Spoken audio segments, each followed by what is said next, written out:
Christ Minister Ryan Breeding, and I've asked Terry to lead us in the Pledge of Allegiance. So if we would all stand and do that now. Thank you, Terry.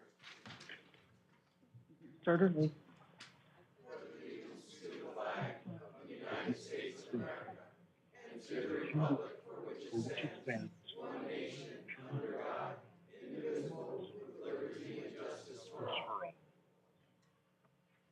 ahead, Ryan. Bow with me, please. Dear God, we are grateful to be in your presence today and to know that the businesses that are being conducted, the decisions that are being made, the choices that are being made in your presence and with your awareness in a country that seeks, at least at its best, to follow your will and to do what is best for its citizens. God, at this time, we are mindful of this week, this coming anniversary of the beginning of the end of one of the last great wars and conflicts in our world's history. And we know that that history is one of violence and one of chaos. And even now we see many conflicts taking place in our world, in our nation, even in our communities, not just battles and wars, but also conflicts of ideology and character. And God, at this time, we pray that even here on this local level, that you would promote peace among us and promote wisdom and good decision-making so that those who lead us here in this community could be guided in doing what is best for the people, best for our society, and best in your sight as well.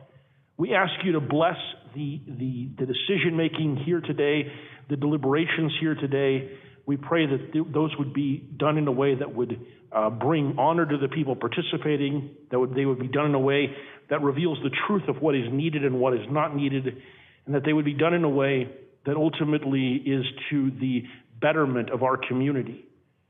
Bless the hands and the minds and the words of the speakers here, of the Board of Supervisors, of the guests that are here to speak, and give them wisdom to do what's right and to seek what's right.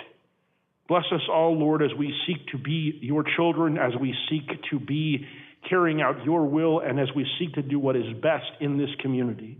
We pray these things in Jesus' name. Amen. Thank you. Well, if it's not terribly obvious, I'm calling the meeting to order. I forgot to do that first. We got it. I think we're already there. So it's Tuesday, June 4th, 10 a.m.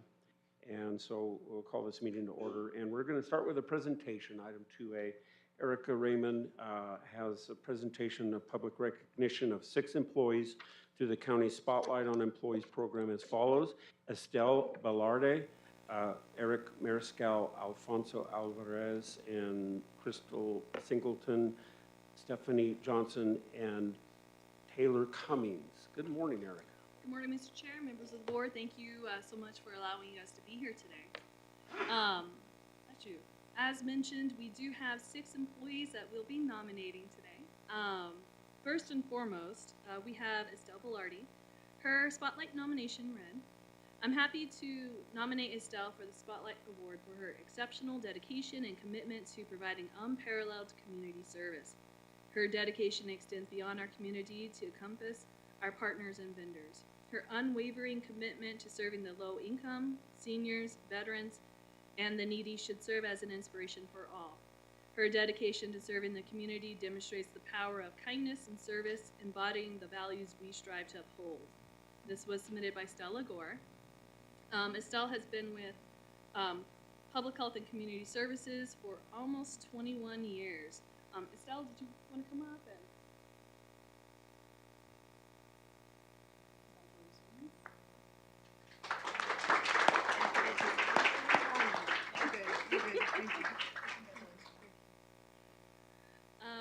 Up next, we have a group nomination for our election staff. The nomination read, when the Arizona Republican Party held their conference in Scottsdale last January, Gila County Elections Department Director Eric Mariscal and his staff were specifically requested to oversee the party's own internal election of officers. In late April, the state party convened to elect party delegates to represent Arizona at the National Convention, and again turned to the Gila County Elections Department to assure an accurate, efficient, and error-free tally of votes. Graciously agreeing to oversee state party elections does mean a long Saturday with travel to and from the Valley for elections department, Eric and his staff, Alfonso and Crystal. And it's a credit to Gila County that our elections team is held in such esteem and asked to run a scrutinized, partisan election in our state's most populous county. They have a proven track record for this. Eric and his team oversaw the Arizona Republican Party Conference votes in 2020 and 2022 as well. These past few months have been busy, processing 11,191 ballots during the presidential preference election last March, followed by the state party elections. You might be surprised to learn about a few other vote tallies where this team is specifically requested for their accuracy. For the Globe High School votes for student council, and even king and queen of the annual prom, programming the ballot for Arizona's annual Girls State Convention. And in between running local school bond override special elections and higher profile statewide tallies, Director Mariscal and his team are constantly recruiting and training poll workers, conducting logic and accuracy tests with the Arizona Secretary of State's office, and answering an array of public records requests. For these reasons and more, Gila County applauds our elections department, Director Eric Mariscal, Alfonso Alvarez, and Crystal Singleton with a well-earned and 400-watt staff spotlight. This was submitted by Paul Walterbeck. So Eric has been with Gila County for over 16 and a half years. Eric, there you go.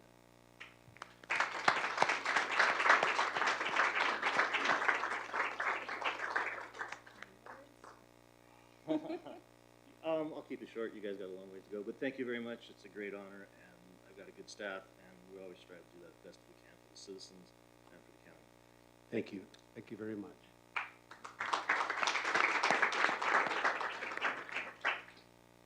Alfonso Alvarez, who's been with the county over 12 and a half years and was unable to make it today, but we'll be ensure he gets his gift card. Crystal Singleton, who's been with the county a little over 4 months. Crystal?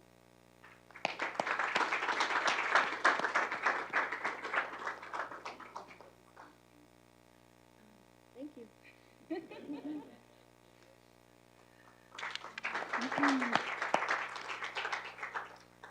Next, we have a nomination for both Stephanie Johnson and Taylor Cummings. Their spotlight read, so Stephanie and Taylor have stayed late to get the office caught up on work. Their dedication is greatly appreciated, especially in our busy season as we gear up for the 2024 election cycle. Stephanie Johnson is with the Recorder's Office and has been with the county a little over 4.5 years. Stephanie?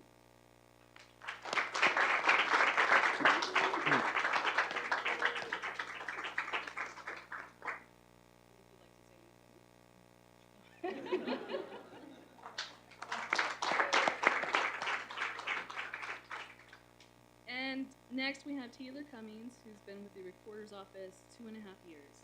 Taylor?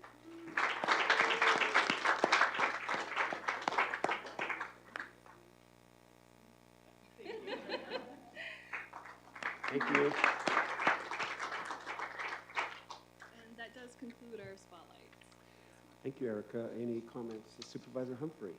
Yeah, just thank you very, very much. I appreciate all that you do for us. And, you know, there's a difference between having a job and doing that job and sometimes reaching a little further. And so I appreciate that very much, that you take that extra time to be helpful to our constituents. So I appreciate it very much. Thank you. Supervisor Klein? Same goes to, for me, and I appreciate you guys, and really want to thank you for all you do. Thanks. And Erica, when are you going to get your spotlight? Because I think you're the one that puts them all on, but you never get one. I'm happy to do this. Again, it's such a great honor to spotlight the amazing staff that we have here at Gila County. We do. So thank you all for letting us do that. Yeah, thank you, Erica, and thank you for all those in the spotlight today. And we do have an amazing staff. And I'll just make one comment to Crystal. Crystal, thanks for sticking with it. Coming in 4 months ago in an election cycle, and she's still here. Congratulations. Thanks. Thank you. All right. Thank you. All right. Let's move on now to item 3A, regular agenda. Information, discussion, action to approve an IGA between the Phoenix Police Department and the Gila County Sheriff's Office, whereby the Gila County Sheriff's Office, acting as an affiliate agency, will continue to assist the Arizona Internet Crimes Against Children Task Force for a period of 5 years after the IGA becomes effective. Under Sheriff Newman, welcome. Good morning, ladies and gentlemen. Yes, it's the intergovernment agreement between us and Phoenix Police Department. They're the lead agency in our effort to combat internet child pornography. And we started this in 2020. That was when we first signed a 3-year agreement with those folks. It's funded through grant from the Attorney General's office, and that's where the funding for this comes from. The internet knows no borders, so this is our opportunity, and this is an essential agreement to be able to work beyond those and have the collaborative effort with other agencies that have the same mission to combat the internet pornography that's so rampant. So this doesn't cost us anything. It's grant funded. It does pay for equipment and training. So it's the Sheriff's Office recommendation that we sign this agreement, and as you had mentioned, it'll be for 5 years. I'm ready for questions. Okay, Supervisor Humphrey. I have no questions. Supervisor Klein? Just thank you, Dennis and Sheriff, for doing this. That's a good deal to keep going with. So thank you. Yeah, thank you. Is this a problem that's growing, or? I don't see an end, so whether it's growing or not, I would think so. It never but goes yeah, away. no, it never goes away. It's like a lot of other things that, in the 40 years I've been a cop, I see over and over, just the faces change. Yeah. We Thank can't give up. All right, well, I'll call for a motion. Mr. Chair, I move to approve an intergovernmental agreement with the Phoenix Police Department as presented. And Mr. Chair, I'll second that. Here we have a motion to approve. Those in favor say aye. Aye. Aye. Aye. Thank you. And item 3B, information, discussion, action to authorize the Gila County School Superintendent to sign a memorandum of understanding that is between the Gila County Education Service Agency and the Gila County Library District, which collaborates a partnership to provide educational resources to the adults of Gila County to earn a GED/HSE. And we have Mr. Montague. Yes, Roy couldn't make it, so he has a letter he wants me to read to you guys. Okay. Mr. Chair, members of the Board of Supervisors, please excuse my absence today as I am scheduled to attend the quarterly meeting of county superintendents.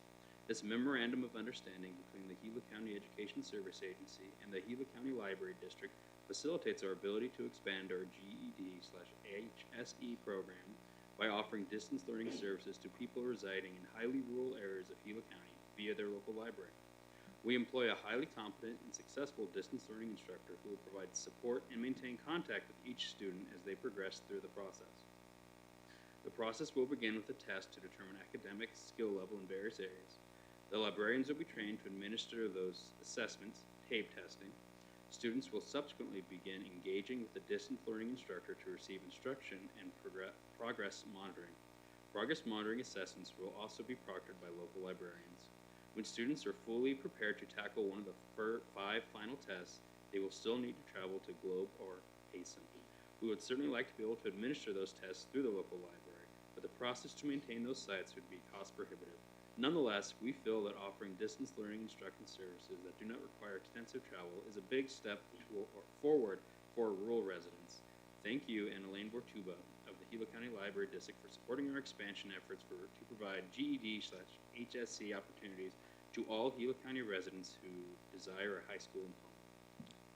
Okay, thank you. Elaine, did you have anything you wanted to add to this is sort of your item 2, right? Partly? We're just happy that they reached out because this is one of the things that libraries do, and we provide the space for that, and especially in the areas that we're talking about initially. So it's Hayden, Young, Miami, and Miami. Hayden, Yeah. And we're working on some of the others, Tana Basin and Pine as well. So that our community, they don't have to go very far to do this testing, and we really, higher education is a must for our students in our community. So we're very, very happy to cooperate and work with the school district. Okay, thank you. Supervisor Humphrey. I have no questions other than thank you, for making it possible for people to get their education. Supervisor Klein. Yeah, the more we make it available and help folks with this, the better off we're gonna be, and thank you both, and Roy too, for doing all this. Appreciate it. Yeah, thank you. Happy to support it. I'll call for a motion. Mr. Chair, I'll make the motion to authorize the Gila County School Superintendent to sign a memorandum of understanding that is between the Gila County Education Service Agency and the Gila County Library District as Mr. Chair, I'll second that. A motion and a second to approve. Those in favor say aye. Aye. Aye. Thank you very much.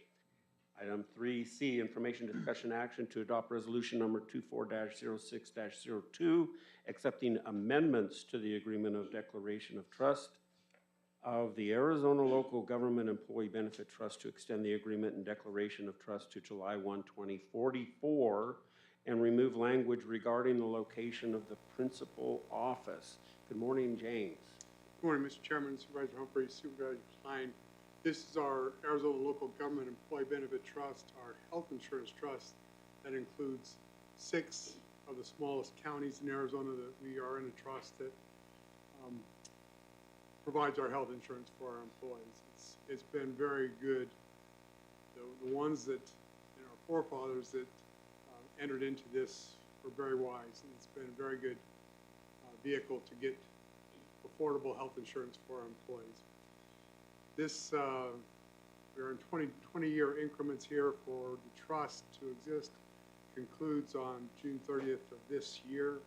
This act, by the resolution today, adopting the resolution today, extends our health insurance trust for another 20 years to July 1st, 2044. There's also one other small thing that the Health Insurance Trust did have an office at the County Supervisors Association building. Since then, the Aaron Collins and Associate, for various reasons, Aaron Collins sold the business to Gallagher. And Gallagher is now a parent company and no longer has that office at the CSA building. And so the language that's been changed here is that it's a generic, wherever the office may be, not required to be in our bylaws and our plan documents to have a specific address. So those 2 changes to extend the term of this, our participation to 2044 and the elimination of the specific address are what is specified by changes in this resolution today. I am ready for any questions you might have. Okay, thank you. Supervisor Humphrey. Just, James, do you have any, do you foresee any issues with removing the language on the location for the principal office? Do you see it creating any difficulties? I don't, because it's with Gallagher, they're a national company that has specific addresses and specific locations of doing business.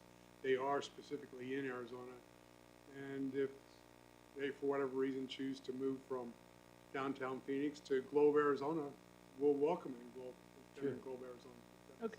So, yeah, Thank you. you bet. Supervisor Klein. No, I'm good, James, thanks. Yeah, I'm fine too. So with that, I'll call for a motion. Mr. Chair, I move to adopt resolution number 24-06-02. And I'll second that. Motion and a second to approve. Those in favor say aye.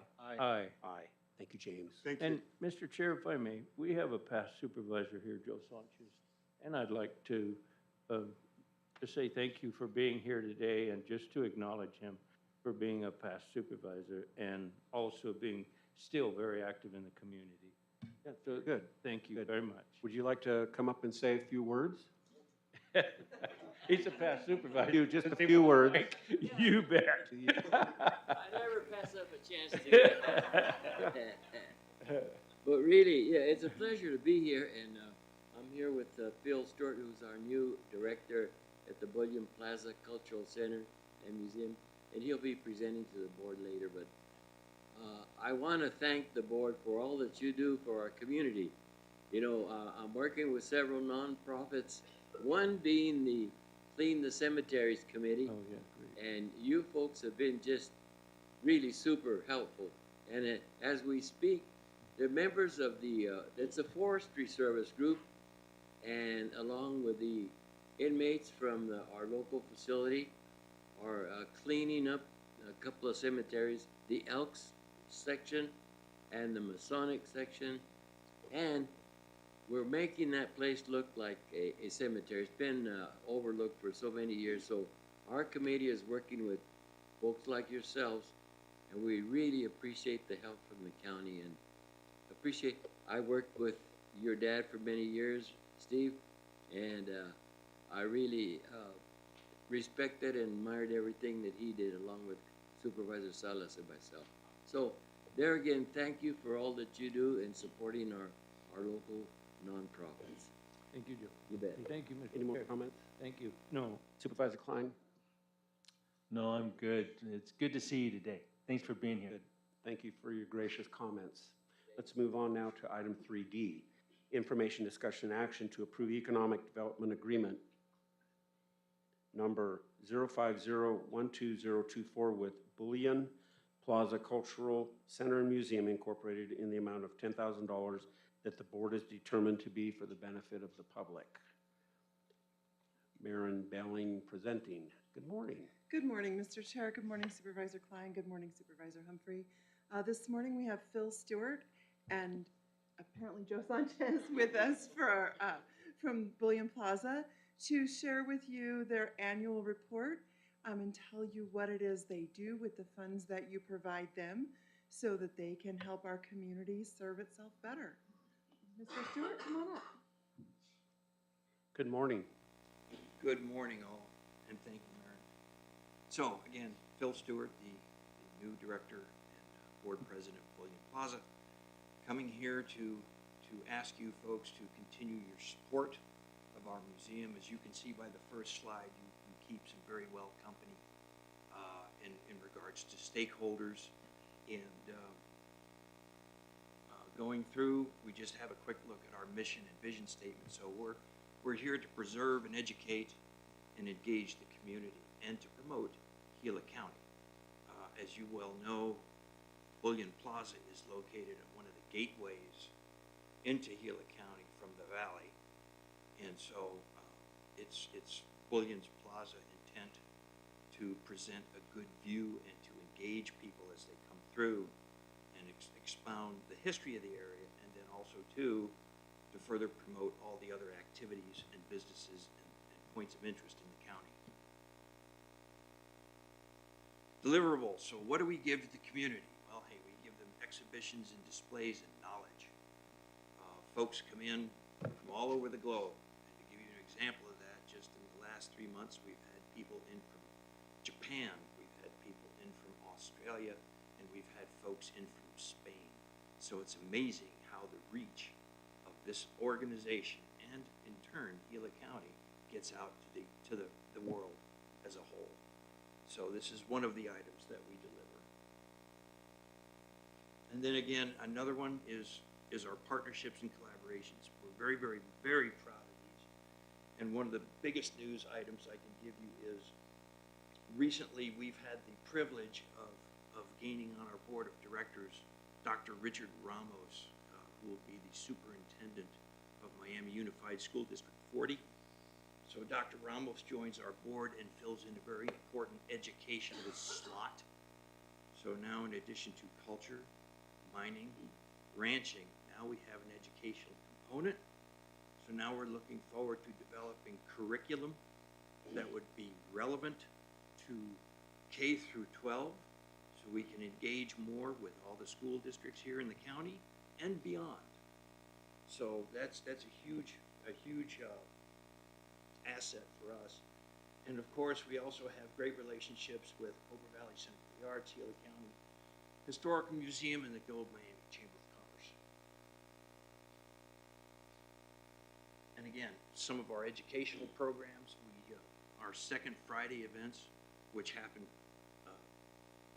10 months out of the year, so we take a break in July and August, a little hot, and people are on vacation. But as an example, I don't know how well you can see the photo here, but this is our last one, and it was all about poppies, and we had a ball because people were actually making the poppy seed balls. And there's a picture there showing some folks around the table, and one thing is kind of neat to see is all the smiles that were in the room that night. So So it was some really neat engagement, and it was a really fun event. And another deliverable is our extensive collection of archives and research material available. We have maps, documents, going back well over 100 years from all the mines that have been here.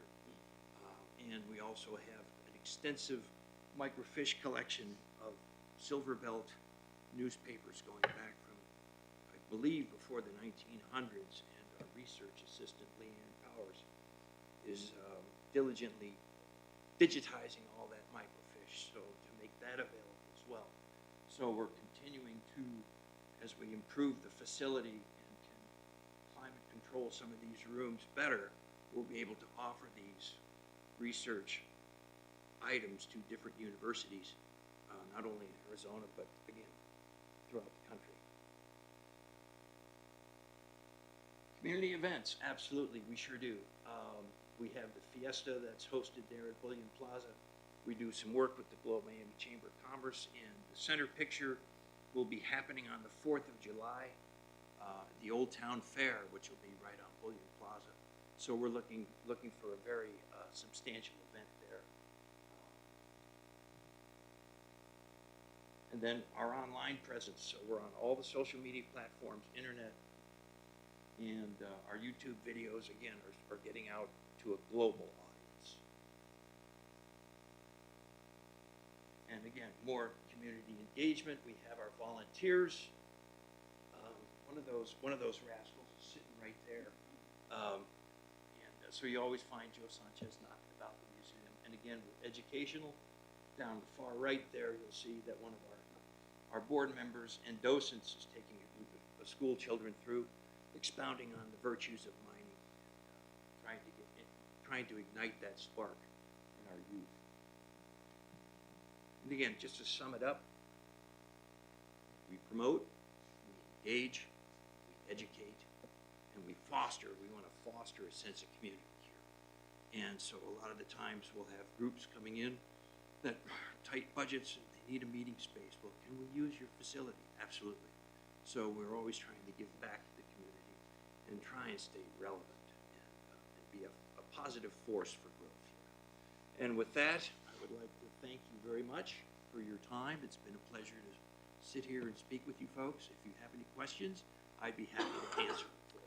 Thank you, Mr. Stewart. Supervisor Humphrey. Yeah, I'd like to thank you very much for all you've done, and that, you know, over the years have watched the improvements of the building and the displays. It's amazing. Just one question. Have you reached out to Razor's Edge and Discover Gila County? Yes. Okay, good. Absolutely. We enjoy working with those folks. Okay, good, good. Thank you very much, and glad to help. Thank you, sir. Thank you, Supervisor Klein. Phil, thank you for everything you all have been doing with this. This has been quite a hit here in Gila County. But you guys are also tied in with other museums around the state, aren't you? Correct. As well? We collaborate with some organizations up in Young. Right. We're also partnered up with the Arizona Historical Society, Mm-hmm. and we are looking to expand that collaboratory Cool. network Yeah. of museums. So, Well, absolutely. Well, good deal, and thank you all for what you're doing. It's a huge plus for us. Thank you. Yes, thank you for that. And I just have a couple technical questions for me to understand better. So this is part of our regular budgeted item, and it comes from the lottery money, essentially, that arena of money. Okay, right. So if there's nothing else, I'll call for motion. Doesn't come from District 1? Just kidding. Yeah. Mr. Chair, I'll make the motion to approve Economic Development Agreement number 050122024 with Bullion Plaza Cultural Center and Museum Incorporated, which the board has determined to be for the benefit of the public. Mr. Chair, I'll second that. Okay, we have a motion and a second to approve. All those in favor say aye. Aye. Aye. Aye. Thank you, Mr. Chair. Gentlemen, thank you, and I will be happy to report this good news to our former director, Tom Foster, who we hold deeply in our prayers and thoughts. Perfect. And he does extend his best wishes to you. So thank you again. Give him ours as well, would you please? I certainly shall, sir. Yes. Thank you. Thank you. All right. Item 3E, information, discussion, action to approve contract agreement number CTR 056376 with APIC Solutions Incorporated in the amount of $883,968.45 for the purchase and implementation of a video surveillance system for Gila County facilities. Good morning, Joseph. Morning, Chairman, Board of Supervisors. In November 2022, the Gila County Administration proactively requested the Facilities and Land Management Department to conduct a thorough and comprehensive assessment of all security cameras installed throughout the county. The intention was to formulate a security camera strategy that could identify and potentially secure any potential security gaps and provide constructive recommendations to enhance the existing system, thereby ensuring the safety and the security of the county's people and assets. Gila County Facilities and Land Management staff collaborated with Gila County Information Technology Department staff to evaluate the effectiveness of the security cameras installed on Gila County properties. The assessment highlighted some areas that needed improvement, such as inadequate coverage of critical areas, low resolution, limited storage capacity, poor equipment condition, just to name a few. Additionally, the evaluation identified some security risks associated with the camera systems, vulnerable access points, and lack of encryption. The findings will allow the county to address these issues and improve the security of its properties. The assessment report has also identified certain issues that need to be addressed for the better functionality of the current camera system. The report recommends a few measures that can be taken to address this issue, and the outlined contract is intended to do such. The Facilities and Land Management Department, and in partnership with Information Technology Department, recommend that the Board of Supervisors approve contract agreement number CTR 056376 with APIC Solutions in the amount of $883,968.45 for the purchase and the implementation of the video surveillance system for Gila County. It is recommended the source funding is LATCF. And with that, I'd be happy to take any questions. Thank you, Joseph. Supervisor Humphrey. Well, I have a lot of questions, but I guess I don't really. It's just, vandalism. Spending almost $1 million to prevent vandalism is kind of pretty steep hill for me. But if we've got people vandalizing stuff and we can't see it happening, I guess on these cameras and stuff or videos, is that possible for them to break these and things before they vandalize anything? I mean, it's there to help us view places, but how vulnerable would these cameras be? Chairman, Supervisor Humphrey, that's a great question. Most of the systems that we're putting into place, we're taking that into account where we can. A good example would be right out here. We're elevating it to the point where it's extremely unlikely for anyone to have exposure. But to your point, there's some others that just the location and where it's going to be, there is a risk of that. But the good news is, with the improved technology and the capability of the artificial intelligence, it'd be pretty tough for them not to take a photo op while they're damaging the camera. Yeah, okay. No further questions, Mr. Chair. Thank you. Supervisor Klein. I have a few. Yes, sir. So we're going to start back with last week. In our presentation, we went through all of our capital projects, proposed capital projects, to the tune of having more projects than we have money. And when we talked about this particular subject, I didn't realize you guys have already reached out for a contract, or with the company and a contract and all that. That wasn't discussed. But furthermore, in that discussion, I thought we were going to take and prioritize our list of projects. Obviously, we haven't done that. And so I'm kind of sitting here looking at this thinking, it's not that cameras aren't important, so I don't want anybody to get me wrong. But the electric in this building is also important. And the conversation last week was, we may be looking at that full amount of money just to fix this building with our electrical issues. I really think we need to back up and we need to look at a prioritization on all these projects and talk about these dollars. We spend $1 million on that. We're already saying we may not have enough money to do this, but we take another $1 million out of out of this building, basically, to put cameras on it that's gonna go dead when the power goes out. We didn't gain anything. And furthermore, we sat there in a work session last week and talked about all this, and then when I seen it on the agenda, it didn't set real well with me, to be honest with you, because I didn't realize it was already to that point. It's almost like you guys have already prioritized projects without ever getting in front of us. And I find that a little bit disturbing after our meeting last week. I mean, it's us who's gonna take the hits, and it's us who has to obligate the monies to fix our projects, knowing we have more projects than we have money. So with that being said, I would rather we table this agenda item for future discussion as soon as we can to talk about prioritization and money. Because one thing we have to decide is when we run out of money, and we're going to, where's that additional money gonna come from? Are we gonna be looking at bonding it out to finish this building, or doing a wash bay at Public Works, or whatever it is? We really need to have those discussions before we jump in there and start spending LATCF funds without us being a part of that process. I don't like this. I don't like the way it came about, and especially the week after we had a work session. I'm just being honest, I'm being upfront, but that's what we're here for. We're not here to rubber stamp projects. That, Mr. Chair, I'll let you have it. Thank you. So, Joseph, is the bid that you've received have a time frame associated with it? Chairman, Board of Supervisors, yes, it does. With that, I'd like to just bring a little bit of light to what you're saying, Supervisor Klein. I see where you're coming from for sure. With that being said, and maybe I didn't communicate it very well in our last meeting, is that was a way that we can get that information from this team, and we felt that we got the prioritization from that team.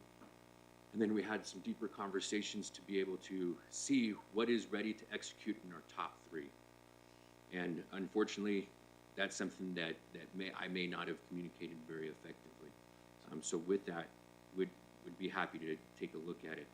To answer your question, Chairman, with this being a state contract, typically locks us into a price point.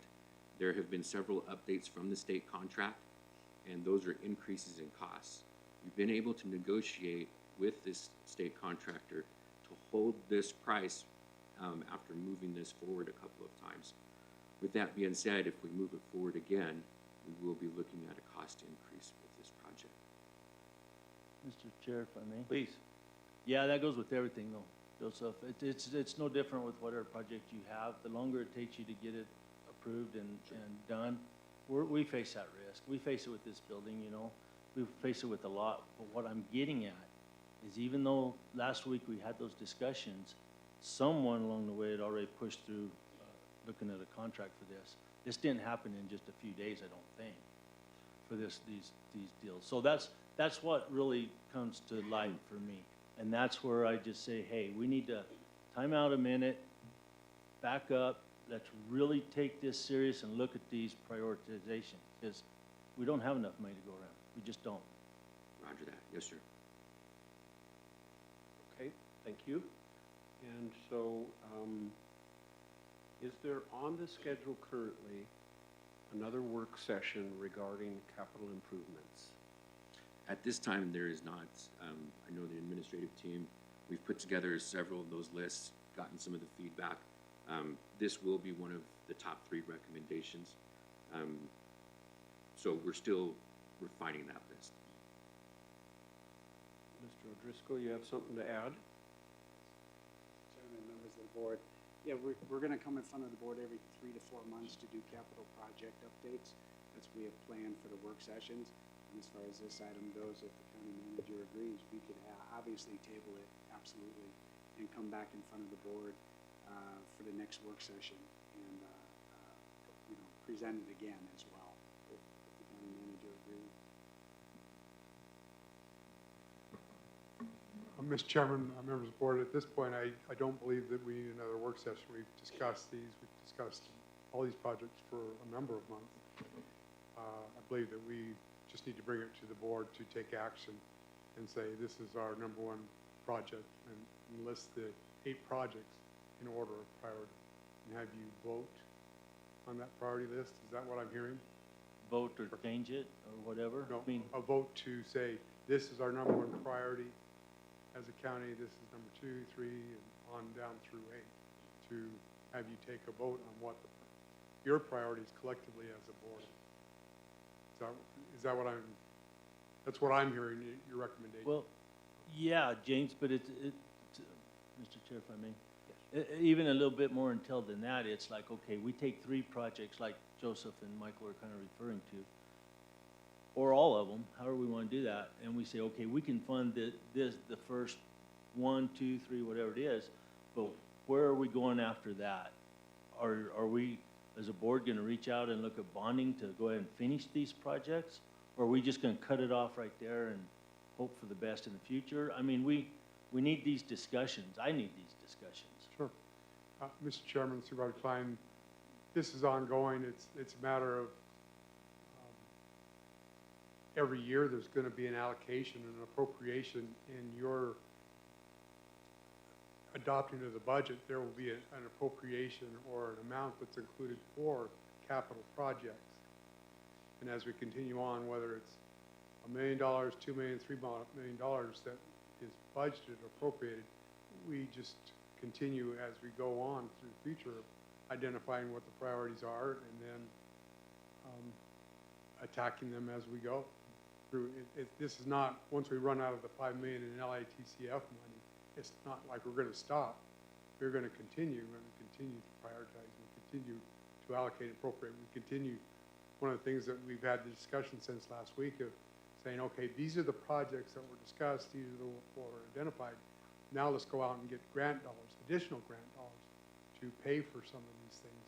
So it's just a continual exercise to identify what we need and go out and do the best we can to find grant dollars to help us and use our local dollars to the extent that we have to. And is it potential that we could bond something? I really don't like that if it's a short term, something that's less than the length of the bond. If we have a bond that's 20 years, the asset or whatever we buy with that 20-year bond has got to last at least 20 years. Mm-hmm. Otherwise, it's not, it doesn't work in the math for me. And the time frame of paying for something through its useful life at a minimum. Yeah, no, I see that, James, and I understand that fully. Mm-hmm. It's just that right now, you know, all of our money, our COVID money, the LATCF money, that's the last of the big monies that we've had. You know, and going forward, I agree with the fact that we ought to be chasing some grants to try and help with these other projects. From in-house, from general funds, and money like that, I'm not sure what's gonna be there, you know, I have no idea right now, but. So I just an exercise for me, because I have the same questions that you do.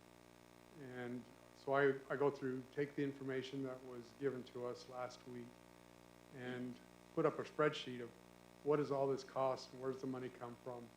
And all the projects that we talked about, including the $3 million for the switch gear and electrical of this facility, we have enough money except for if we include all of those projects we talked about last week, there's up to $1.5 million shortfall, meaning that we'd have to come up with our own money of $1.5 million. I believe that we can get some grants to cover that, and so with that $5 million, we can cover all of that. We're short $1.5 million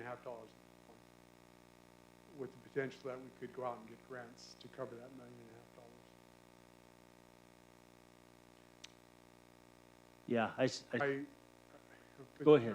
Supervisor Klein, totally okay with putting this and to be able to bring that, and we did not look at the big picture, and that's what we need to do and have that discussion of how does this add up, and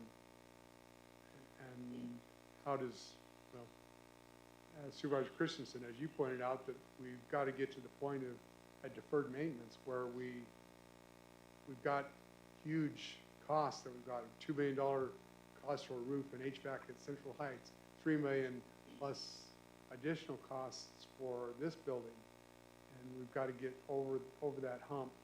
How do we do that? And that's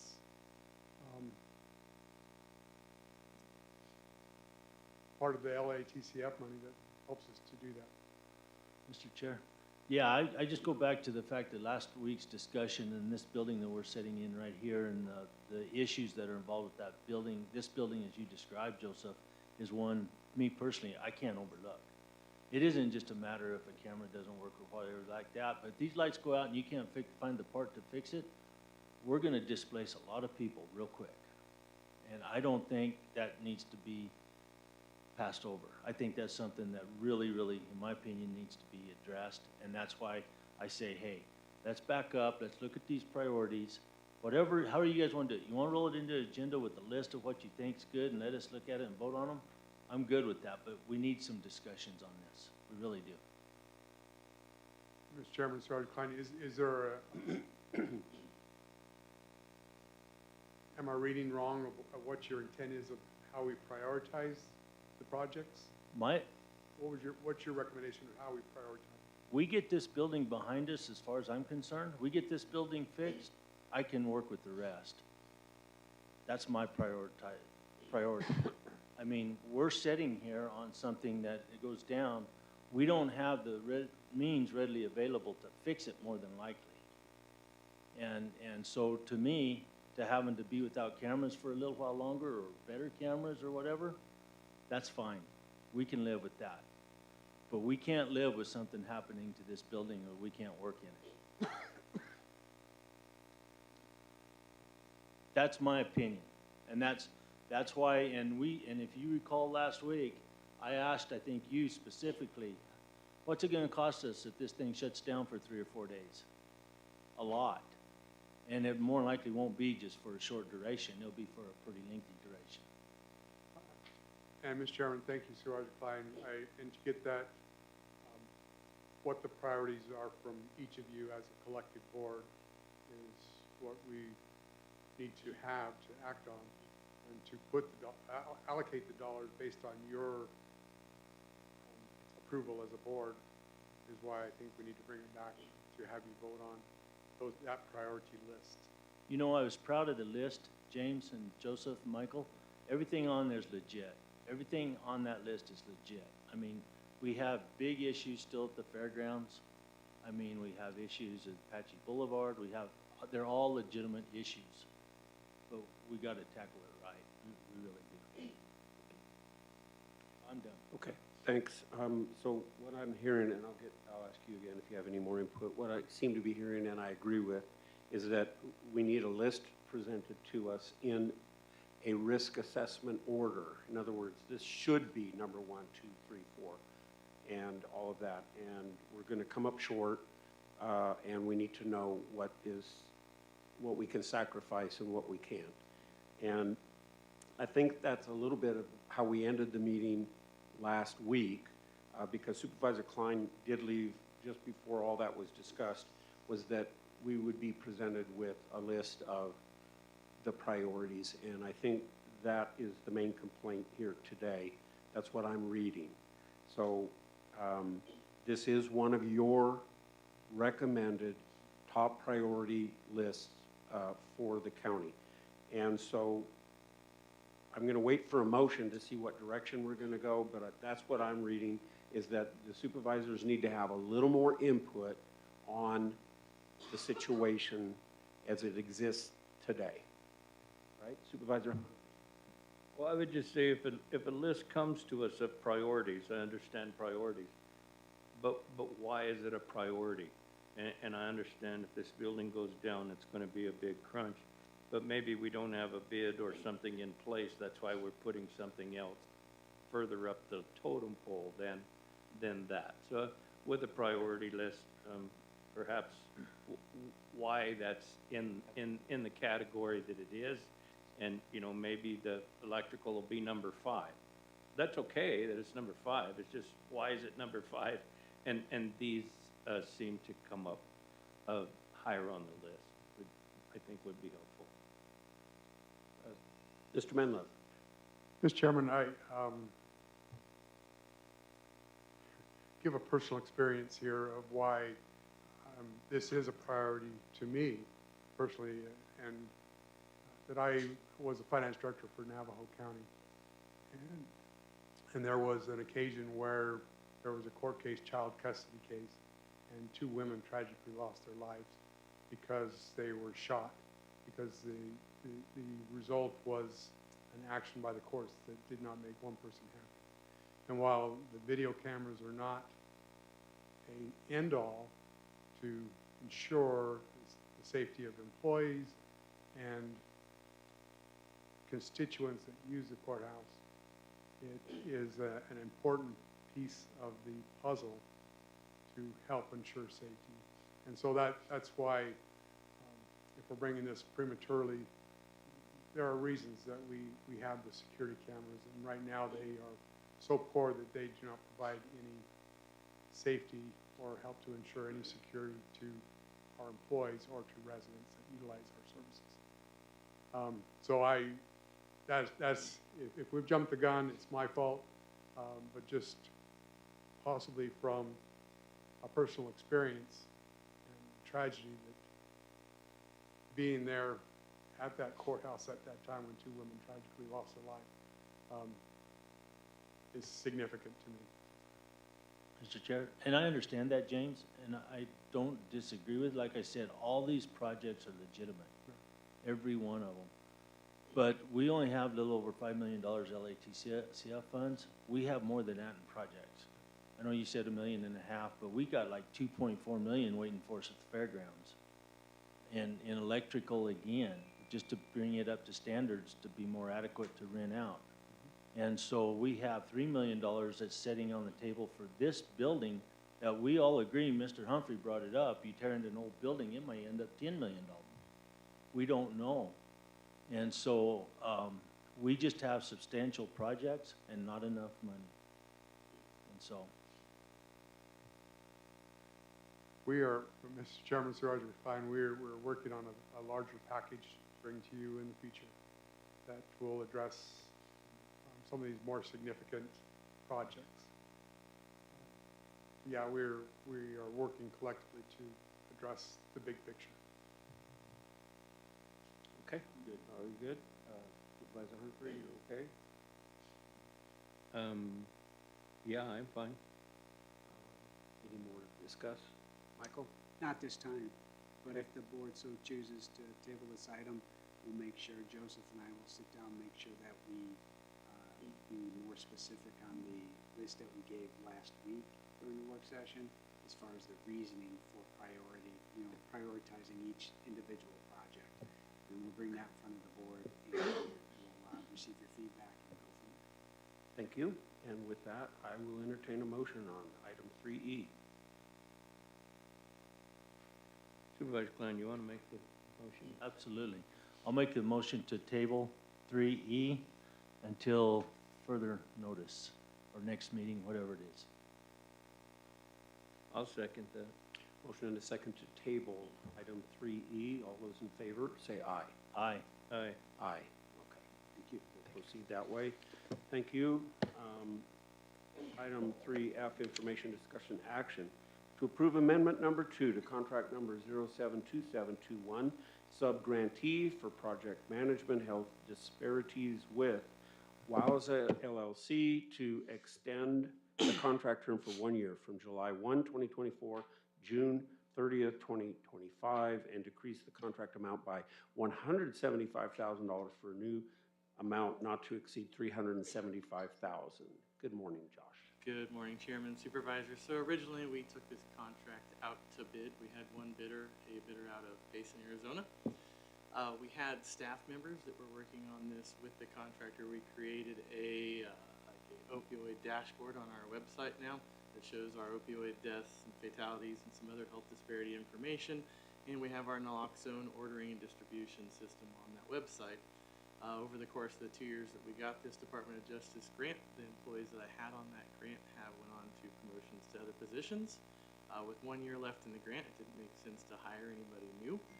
The contractor had run into some people at Arizona State University that work out of the library that has a place called a makerspace, which is a fancy way of saying They have a bunch of really cool technology stuff, 3D printers, a Cricut system. They can do sewing machines that hook up with software that you can do print your own shirts. We can get wood blocks, vinyl that carves and cuts into the materials. You can make all kinds of different items. So long story short, we reached out to the school superintendents. The first one that I'm used to working with, Miami School District's always really close with us. It's really easy to work with Dr. Dorothy to get kind of these pilot programs off the ground. So we're going to be working with, or WOWS is going to be working with Ms. Dorothy.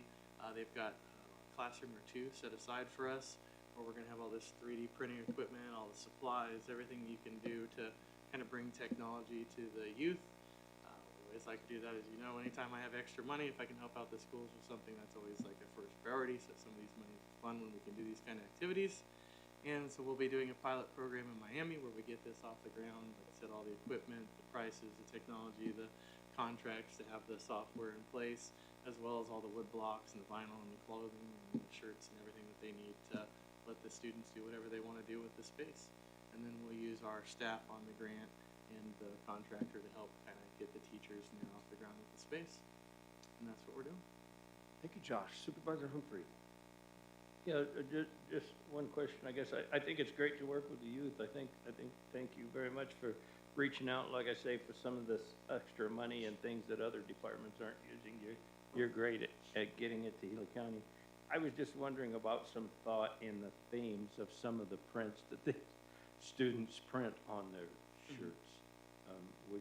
Would be a good idea to, you know, to not only give them the opportunity to print shirts, but perhaps come up with themes that are beneficial to them and the community. Yes. That's all. Okay. Supervisor Klein. I'm good, Josh, thanks. Yeah, so am I. So thank you, Josh. I'll call for motion. Mr. Chair, I move to approve amendment number 2 to contract number 072721 with WOWZA LLC as presented. And I'll second that, Mr. Chair. Motion to approve and seconded. Those in favor say aye. Aye. Aye. Aye. Thank you, Josh. Item 3G, information discussion action. To approve amendment number 2 to contract number 091521 subgrantee for project management workforce development crisis emergency cooperative agreement grant with WOWZA LLC to extend the contract term for 1 year from July 1st, 2024 to June 30th, 2025, and decrease the contract amount by $75,000 for a new contract amount not to exceed $200,000. Josh. Good morning again. So, same contractor, same basin, one bidder when we did the RFP. The money keeps dwindling. This is the last of our COVID money that just keeps getting extended year after year. Not to pick on their directors, one of the cool things about being in public health is we have some of this funding. This was for hiring, training, and retaining staff. We didn't need to hire any staff. Pretty good with where we are right now, but it's been a great amount of money to retain and train the staff that we have. We don't hire a whole lot of people with public health degrees or doctors or nurses. They're hard to find, but we can certainly train them to do so. So we've been able to bring in a lot of speakers from the Western Regional Training Center, from ASU and U of A. We've been able to do all kinds of lunch and learns. We've been able to send like our social media staff to different kinds of conferences on how to do better social media, how to work with AI. We have a whole back-end system, and I explained at previous board meetings now, where any of our staff can go in. We have a dashboard that tells us how our vaccines are doing, when our contracts are due. It emails us when we do anything, and it's kind of saved us the whole FTE of having somebody that does all this work every year. It's just all automated now. So hopefully we have this year, maybe one more year of this, and we're going to try to keep it going as long as we can because it's been just a blessing for our staff. Thank you, sir. Supervisor Humphrey. I have no questions. Supervisor Klein. I'm good, thank you, Josh. And I'm good as well. Call for motion. I'll make the motion to approve amendment number 2 to contract number 091521 with WOWZA LLC as presented. I'll second that, Mr. Chair. Great. We have a motion and a second to approve. Those in favor say aye. Aye. Aye. Aye. Thank you, Josh. Item 3H, information discussion action to approve amendment number 3 to intergovernmental agreement number 012621 with the town of Miami to extend the term for 1 additional year from June 1st, 2024 through May 31st, 2025, and establish the cost for road grading at a cost of $99 per hour for the maintenance of Mackey Camp Road. Mr. Vela. Good morning, Chairman, Board of Supervisors. So back on April 20th of 2021, the board approved an agreement with the town of Miami to provide maintenance for Mackey Camp Road. We've been extending this IGA over time. This is our third amendment and our fourth year that we would be doing this. The work is to provide routine grading of Mackey Camp Road. We were offered, I believe, 7 easements at the time. The road is partly in the town of Miami. There's 1,380 feet inside the town limits, and there's about 800 feet inside the unincorporated area of Gila County. We have been maintaining this road. The complaint level has basically diminished to zero. The folks that live there are happy with the type of grading we're doing, and we'd like to extend this for 1 additional year. Thank you. Supervisor Humphrey. Yeah, no, thank you very much. This was a can of worms because it was a road, but it was never an established road, and a lot of it was on private property. And so I remember asking Sherry to ride with me as a notary public to go to some of these places and get permission for an easement to be able to work on the road, because a lot of the road was on private property. And so it wasn't a matter of just getting these. They were quite difficult to get, but the people that lived up the hill had to park at the bottom and walk up because the road was so poorly maintained. And so then that was one of those volley deals between Miami and county and whose is it and who's responsible. And so I thank the road department very much for working this out so that we could get an IGA with the town of Miami. And then we did get the easements from the people that owned properties that this road is on to help those people that live there. So thank you very much, Omar, for bringing that to us today. Thank you. Supervisor Klein. So, Mr. Humphrey, we're in the process of turning it into like a primitive road agreement? Is that what you're saying, or? No, we just got permission to maintenance it. I'm not sure how often it's maintenance. It's not very often, but I don't know that we're going any further other than just working with the town of Miami to do their portion, and our portion, we just have easements to maintain. Okay. Is that correct, Omar? So the board approved the maintenance of that road. I don't recall if it was as a primitive road. I would assume that it was as a primitive road, but I would have to check that. But that is in our list of maintained road today, and we maintain it under the town, the part that is in the town portion, we maintain it under this IGA. Mm-hmm. Gotcha. And that's where you charge the $99 an hour? Correct. That $99 an hour, Homero, is that kind of a standard charge for our, does that include the operator in it? Let me ask you that first. That is the total cost, except for material. We would bill them separately for material. That is a charge for routine grading, and it includes the use of the equipment and the labor. It was established 4 years ago. We get an opportunity to renew this, to create a new IGA, and we'll be looking at the cost when we create the new IGA. I like this cost here, especially if it ever comes out of my constituent funds anytime. So it's a good cost, Homer. Yeah. So I'm glad we're doing this to help Miami out. That's a good lick, and it's needed. So thank you, Homer. Thank you. And he asked the question I was going to ask, so we're good to go. We'll call for a motion. Mr. Chair, I move to approve amendment number 3 to intergovernmental agreement number 012621 with the town of Miami as presented. And I'll second that. Motion and a second to approve. Those in favor say aye. Aye. Aye. Aye. Thank you, Homero. Thank you. Item 4A through J, consent agenda items. Supervisor Humphrey, would you like to remove one or more of the items for discussion and voting separately? Mr. Chair, I choose to remove nothing from consent agenda items. Thank you. Supervisor Klein, same question. I think I'm good. And I will call for a motion on the consent agenda items. Mr. Chair, I make the motion to approve consent agenda items 4A through 4J. I'll second that. Motion and a second to approve. Those in favor say aye. Aye. Aye. Aye. Thank you. Call to the public. Is there anyone here in Globe that wishes to speak? I don't see anyone in Payson? I don't see anyone. No, sir. And Cassandra, we're good to go. How many were on the internet today? 33. Wow, that's pretty good. All right. So thank you, and we'll move on to item number 6, which is presentations. Manager Menlove, we'll start with you.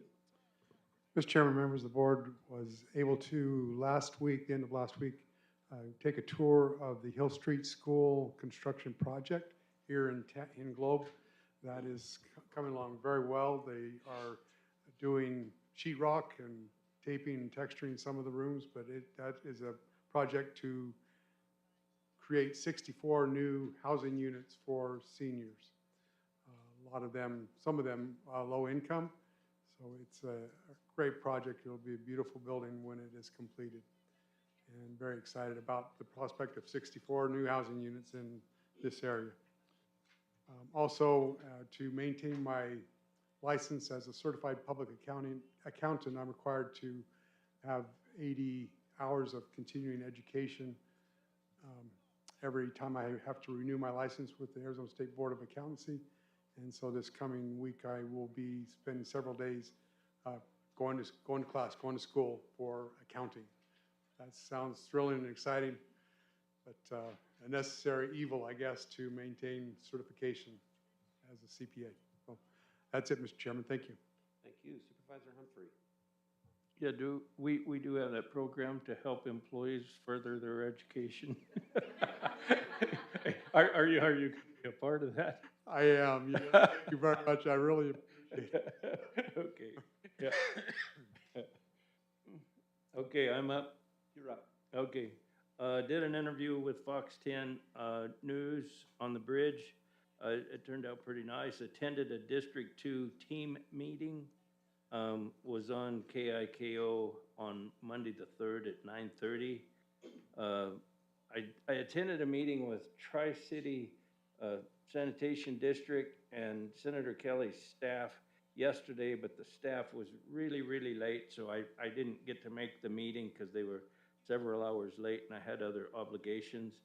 I'll hold a Tonto Basin meeting this evening at 5, and a big hot topic with Tonto Basin is the bridge opening. And the big celebration for the bridge, with all the speakers, the tents, the food trucks, all the stuff is on the 22nd, not the 17th. The 17th, construction may choose to open the bridge, but it will be closed for our celebration on the 22nd. So I know it's been in the paper and things have said that there's going to be a big deal on the 17th. There may, like I say, the contractor may open the bridge on the 17th. There may be just a little thing, but everything is on the 22nd as far as the Tonto Bridge ceremony goes. And then on Thursday, I will attend an animal control oath of office ceremony. I'm kind of looking forward to that because many years ago, I worked with animal control. And so watching that whole program get to where it is today with our new facility and everything, I'm happy that they asked me to be at that ceremony for those animal control officers. And that does it for me. Thank you. Supervisor Klein. So Saturday, I attended a meeting in El Capitan, had a meeting there with the property owners. It was a really good meeting and learned quite a bit more from them. And yesterday I was on KMOG radio with the county update, basically going over our project list and everything from last week. I think it went really well. Tonight, me and Kathy will be in Winkleman at a ribbon cutting presentation on the new mural that's there at City Hall on the building there. And so I'm really looking forward to that. And if I'm not mistaken, that mural is one of these paintings that was sitting in here. So it's going to be a really cool deal there too. Next Tuesday on the 11th, I'll be participating on a panel at the Arizona Workforce Summit in Flagstaff, Office of Economic Opportunity, and who knows beyond that? I'm not sure. So, thank you, Mr. Chair. Thank you, Supervisor. I don't have a lot to report right now. I have another meeting in Payson at 2 o'clock, so I really appreciate everybody kind of helping move everything along today. Kind of a light agenda. That's good to have every once in a while. I will say on Thursday, there's going to be a meeting about the Highway 260 improvement. They call it the Lion Springs improvement because that's where Lion Springs is. 3-4 miles, I can't remember. And so I'll probably go to that. That'll be at the Payson campus there of the Gila Provisional College. What day was that again? I got that invite, but I don't remember. Thursday. This Thursday, the 6th at 4. So we need that one posted. Thank you. Okay, great. So it looks like we'll have myself and others there, and so get an idea on that. That's been a very long coming project. Delayed, put off, and everything, so. Yes, sir. Mr. Chairman, that Lion Springs project, the design, architect, and engineering has been done for that. This year, they're working on acquisition of right-of-way, and it's scheduled to start construction in '25. So the meeting is to give an update and apprise everybody of where the project is at and that it is going forward. So a great project to widen that from 2 lanes to 4 lanes for that last little bit that it's a bottleneck getting into Payson and Star Valley. It is, and just to let everyone know, that's a state project, it's not a county project. Mr. Chair, if I may though, doesn't the county have money in this project? We do not. Okay. Because, Not in that 4-mile stretch, no. yeah, for some reason I was thinking we did, but it's good to hear that we don't. So that's good. Completely state highway, state money. Okay. In its entirety. Been needed a long time. Yeah, absolutely. Yep, okay. I'll just say thank you for going because when Steve Stratton was on the ADOT board, they kept pushing this project down, shove it under the carpet. But by increased presence from you as a board of supervisors, it demonstrated the importance of that project. And that's why it got elevated and is succeeding and moving forward to this point. So appreciate your support as a board to ensure that it keeps moving forward. So I'd have to say that is our input, that we said we really need it, so. And it's a terrible bottleneck, and it's kind of dangerous right through there. Yeah, it is. So there's been people die right through that area, leaving the road. Okay, so if there's nothing else, then I will adjourn the meeting. Thank you.